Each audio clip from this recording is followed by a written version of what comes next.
अरे आपल्याकडे एवढं अस्सल असताना तुम्ही वेस्टर्न कल्चरला का एवढं हे करता? कृषी संस्कृतीमध्ये काम करता करता आनंद घेण्याची आणि त्याच्यातून आनंद देण्याची ही जी एक मराठी संस्कृती आहे ना, तिच्यावरती माझा संपूर्ण विश्वास आहे. आम्ही कॉलेज फ्रेंड्स होतो आणि हा नेहमी कधीही स्टेडी एका जागी बसलेला मी बघितला नाहीये. म्हणजे म्युझिशियन किंवा संगीतकार कसा एकदम सिरियस आणि एक असा की तुझी स्टाईल आता अंगवळणी पडली आहे, पण तेव्हा ती फार रिव्होल्युशनरी स्टाईल.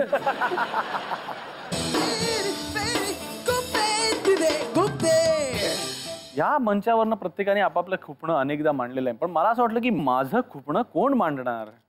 तर आमच्या संगीत विश्वामधली दोन छान गोड नावं आज इथे पाहुणे म्हणून येणार आहेत. जोरदार टाळ्यांच्या गजरात स्वागत करूया अशोक खांडे आणि वैशाली सावंत.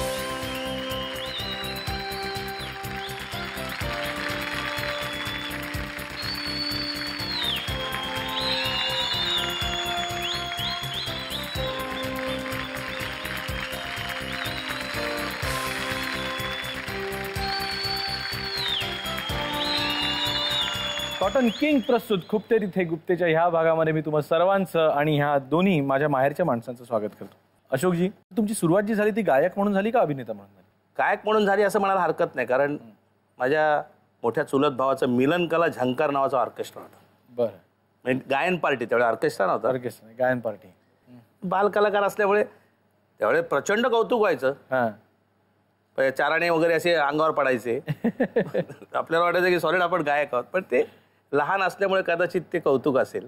त्यामुळे त्या गायक म्हणूनच सुरुवात झाली असं मला खरं म्हणजे म्हणायला हरकत नाही. वा. पण गायक म्हणून सुरुवात झाली, मग गाणं शिकला कोणाकडे? गाणं शिकलो नाही, पण तो सूर आणि ताल कुठेतरी आमच्या त्या रंगारी बदक चाळीमध्ये म्हणा किंवा आमच्या गावी तमाशा, भजनं, कीर्तनं.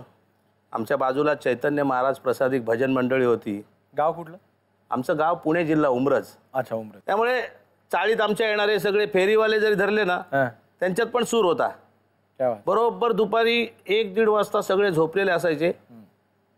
लोखंड डबा लोखंड, बाटली डबा लोखंड,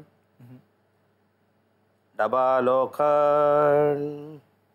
क्या बात. बरोबर 3 वाजता पाववाला यायचा. पाववाले पाववाले पाववाले असं बरोबर यायचं. मग ते कधी ती तांबड माती विकणारी बाग, हे तांबड माती हार सप्तक कशाला म्हणतात आणखी. संध्याकाळी आला रे आला पापडवाला, कोणाला पाहिजे लवकर बोला, आई तुला मारणार, बाबा पैसे देणार, तू पापड घेणार, ई डिशुम.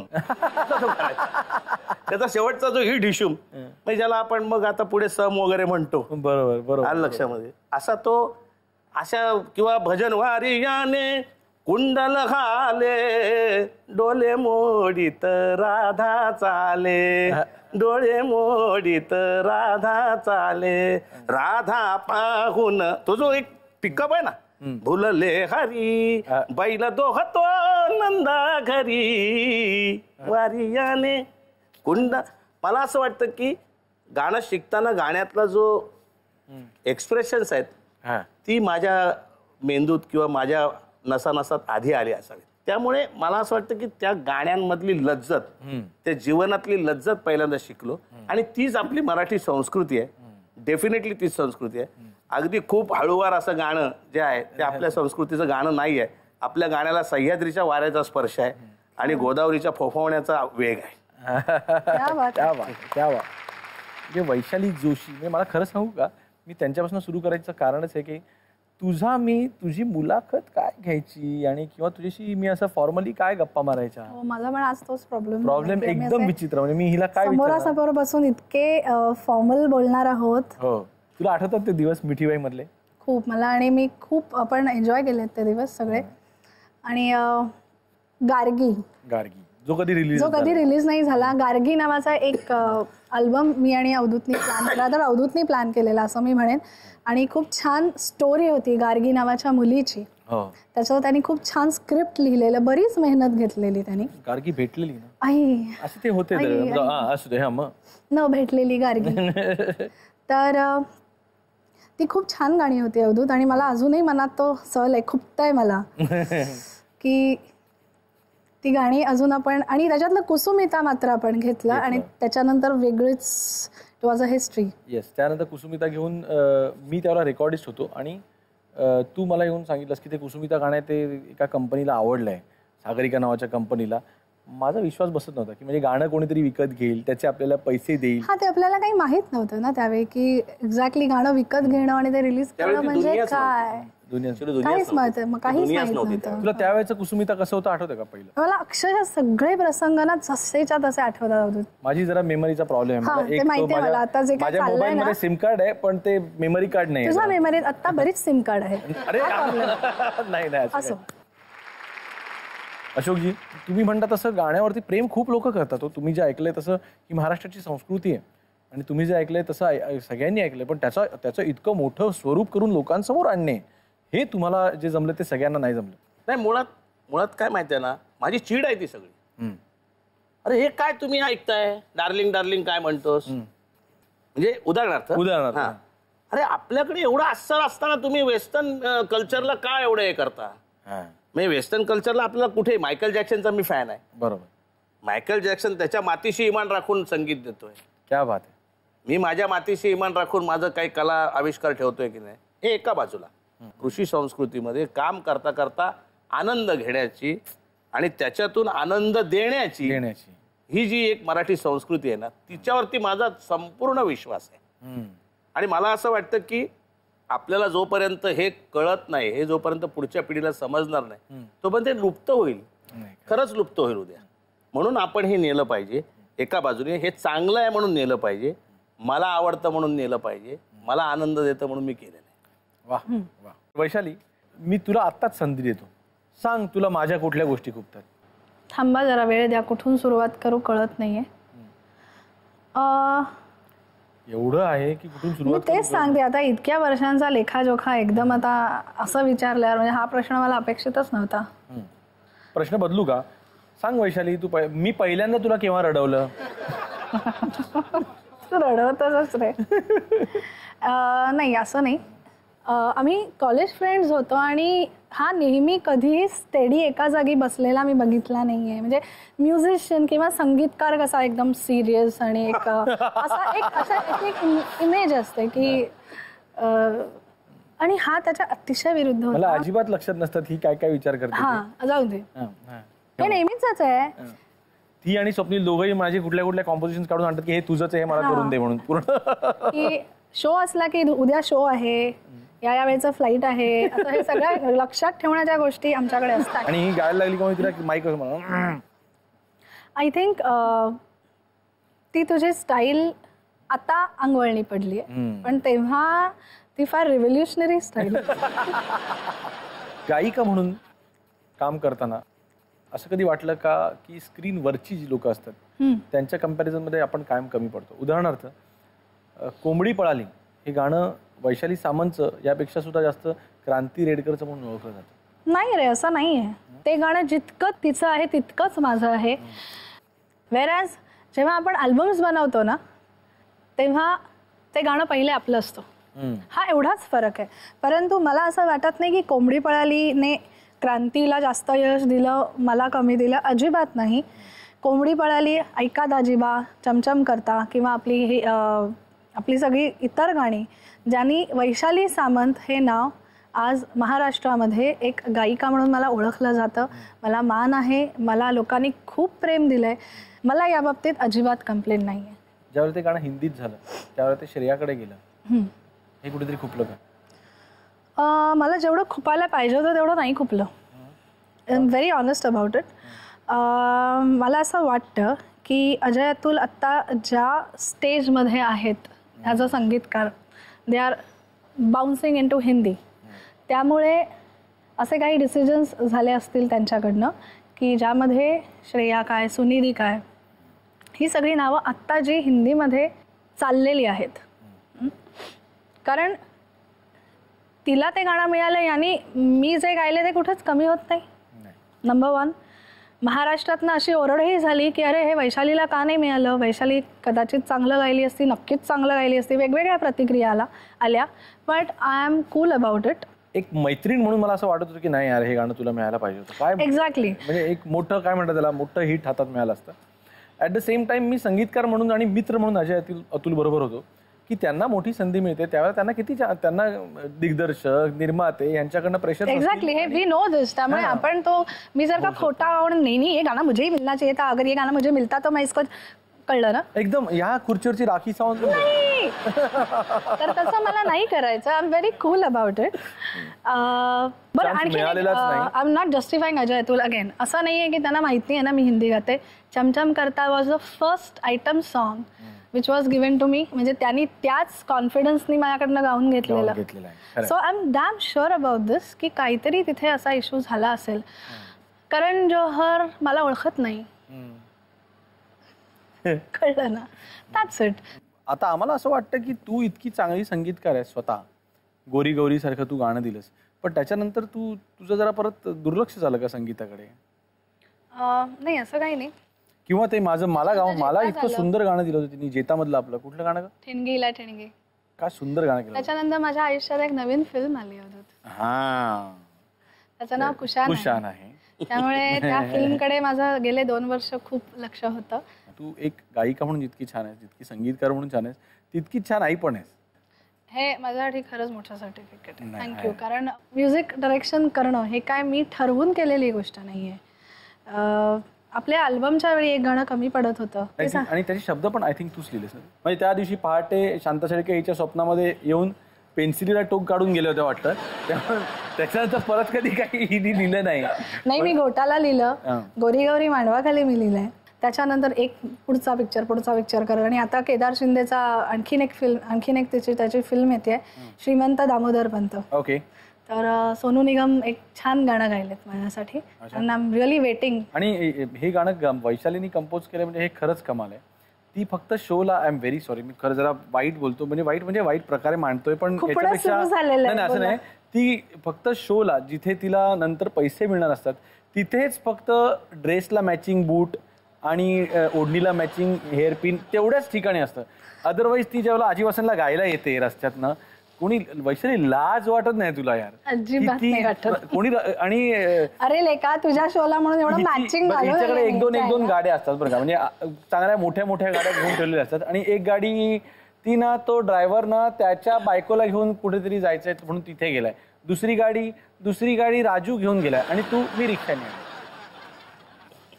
आणि रिक्षाने बरं काय, जर तो रिक्षावाल्यापासून जर का रिक्षावाला उतरल्यानंतर लोक बघतील हिला की ही वैशाली सामंत आहे, तर हिचं ते काय म्हणतात खाली चुडीदारचं काय जे सलवार स्टाईल आहे तुला माहिती नाही. एक मिनिट, सलवार हिरव्या कलरची सलवार असेल ना तर चुकून कधी हिरव्या कलरचं वरचं ते सूट मिळणार नाही. म्हणजे काहीतरी भयानक काहीतरी विचित्र घालून कपडे फिरत असते. आणि बायकांनी जर राजे खातर काहीतरी लिपस्टिक लावतील, जरा केस बीस बांधतील, म्हणजे खरोखर म्हणजे तुला माहिती आहे आमच्या इकडे धोबीघाट वगैरे आहे असा, तर तिकडे बाई त्या बायका ज्या पाण्याच्या नळावर जातात ना ज्यावेळेला पाणी आणायला, तशी तू गायला वगैरे स्टुडिओमध्ये येतेस वैशाली. आणि तिकडे लोक तुझे फोटो काढतात की आज आमच्या पिक्चरचा मुहूर्त झाला आणि तो गाण्यानी झाला आणि संगीतकार हे हिरो हिरोईन सगळे नटून तटून आणि ह्या बाई गाणार आहे. आणि असे छापून येतात माहितीये, खोटं नाही सांगत. इतके घाणं हिचा ड्रेसिंग सेन्स म्हणजे प्रश्नच नाही. Totally accept. तिच्या गाड्याच्या सेल्ससाठी तिला बोलवतात, ड्रेसिंग सेल्ससाठी बोलवत नाही. बस जोपर्यंत. आणि हिनी गाणं म्हणावं मला मॅचिंग नवरा पाहिजे, तर नवरा कपडे आयुष्यात मॅचिंग नाही घातले काय, मॅचिंग नवरा कसा पाहिजे? नवऱ्याने मॅचिंग करून घेतलंय स्वतःला, काय करणार बिचारा. नाही पण तुला एक आता या पॉइंटवर एक सिरियस गोष्ट बोलते मी. आपण त्या दिवशी तू जी लावणी माझ्याकडनं गाऊन घेतलीस ती ऐकत गाडीने परत आजीवासलला जात होतो. आणि त्यावेळी चुकून आधी माझं जस्ट शूटिंग झालेलं म्हणून माझ्या चेहऱ्यावर मेकअप होता. हे एवढा हा गधडा बोलतोय पण त्याने किती खोचून मला विचारलं, काय ग आज रेकॉर्डिंगला मेकअप?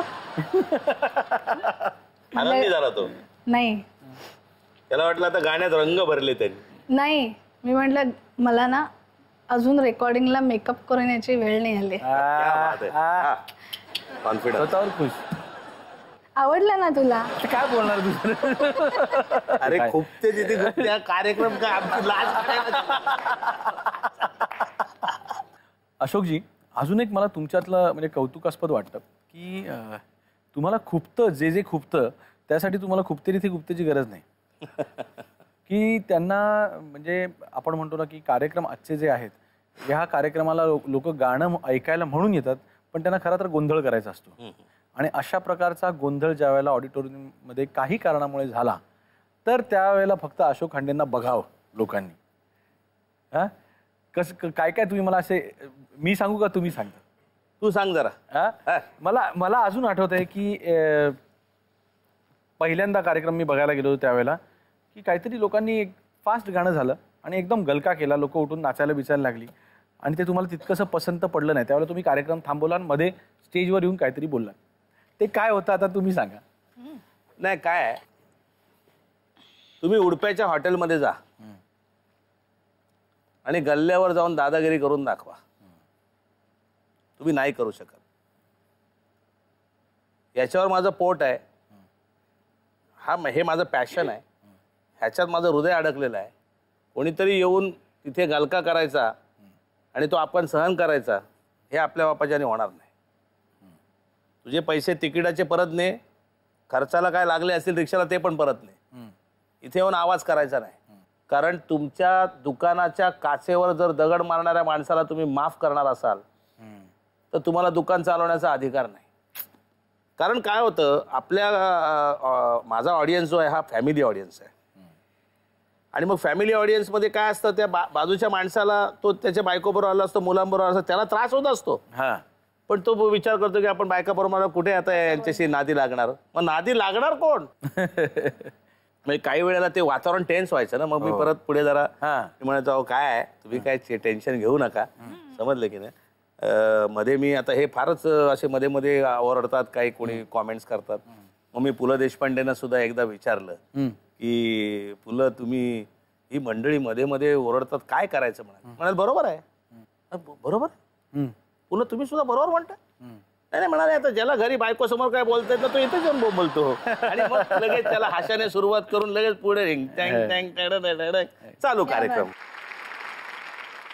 वैशाली, कार्यक्रमामध्ये कायम आपले जे कार्यक्रम एकत्र असतात, शोज, ओके, त्याचे आम्ही व्यवस्थित, मी आधी छान लिस्ट काढतो यांच्याकडनंच इन्स्पिरेशन घेऊन, की मला असं वाटतं की आपल्याला माहिती पाहिजे की आपण किती गाणी गाणार. जर 2.5 तासाचा कार्यक्रम आहे तर टोटल मी 18 गाणी होणार.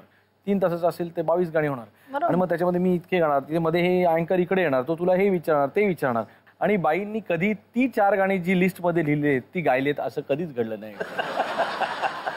ओके, मान्य आहे. मागे जेव्हा येणार परत विंगेमध्ये, I am very sorry, I am very sorry, मला ना क्राऊड इतका आवडला आणि मी इतकी इन्व्हॉल्व्ह झाले की मी ना वाहवत गेले की मला कधी थांबायचं कळलंच नाही. आता तुझी एंट्री करा आणि कार्यक्रम संपव, मला परत जायचंच नाही स्टेजवर. असं होतं, एवढं नक्की आहे की खरंच I get in to the flow आणि मला असं वाटतं की या क्षणी हे गाणं आलं पाहिजे. तर हे बघ, इट्स स्पॉन्टेनियस असणं ही चूक नाही आहे, परंतु मी मॅनेज करायचा प्रयत्न करते की नाही. मला लक्षात असतं की अजून तू आहेस, स्वप्नील, बरेचदा आपण एकत्र शो करतो, परंतु जर का ते गाणं त्यावेळी झालं नाही ना, तर त्या गाण्याचा अर्थ मिनिंग नाही आहे. त्या ऑडियन्सला नंतर ते गाणं गाऊन दाखवलं मी तर त्या गाण्याची मजाच नाही. मला गायलाही मजा येणार नाही, लोकांना ऐकायलाही मजा येणार नाही. कारण हे लोक एकदा धांगडधिंगा सुरू करतात, मग आमची रोमॅन्टिक सॉफ्ट गाणी कोण ऐकणार?